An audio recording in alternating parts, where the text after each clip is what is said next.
Hello and welcome to June 4th, where we're reading 1 Kings 16 and 17. And if you thought yesterday was bad and convoluted and complicated, well, today's reading covers Baasha and also three more kings after him and also another king before ultimately diverting off to talk about someone else in chapter 17. By the way, chapter 16 just covers a whole herd of kings, as they say. So in the northern kingdom, that's basically what we're talking about. And in the northern kingdom, as Asa's reign is going by and ultimately Jehoshaphat's reign is going as well, when you go into the kingdom of Israel, what you have is a succession of kings. God had promised that Jeroboam's family would be wiped out because he was faithless. This was back in chapter 13. And so God wipes out Jeroboam's family by means of this man named Baasha at the end of chapter 15. Of course, Baasha comes in, and he's equally faithless. He is sacrificing to the idols. He is not a good king either. And so God says, you know what? Fine. I'm going to kill off all of your house now. And so as Baasha ultimately dies, his son Elah takes over the throne.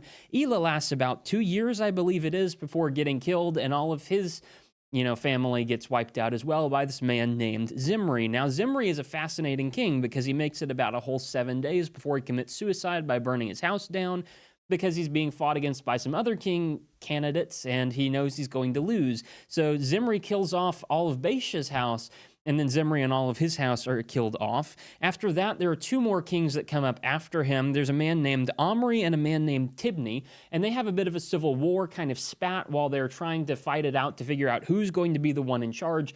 Ultimately, Omri is the one who wins that battle, and so Omri becomes the next king, and then his son Ahab becomes the next king after Omri dies. Welcome to the timeline. It's very, very condensed, but we're going to be dealing with Ahab through the rest of this book, so it's kind of important that we establish his character. In terms of chapter 17, you kind of get a pivot to a man named Elijah. Now, Elijah is a prophet of God. He comes from kind of the middle of nowhere. You don't really expect him. He shows up, and suddenly he's working for God, and he's working with Ahab. He tries to tell Ahab to do righteousness. It's not going to work. He says to Ahab, there's not going to be any rain. There's going to be a drought, a terrible drought. Deal with it. And then he leaves, and God provides for him. God provides for him through this widow in the end of chapter 17, this widow who provides him food while nobody else has food, and it's quite wonderful. Until her son dies, but Elijah raises him from the dead. And those are the first couple of indications that Elijah kind of knows what he's talking about.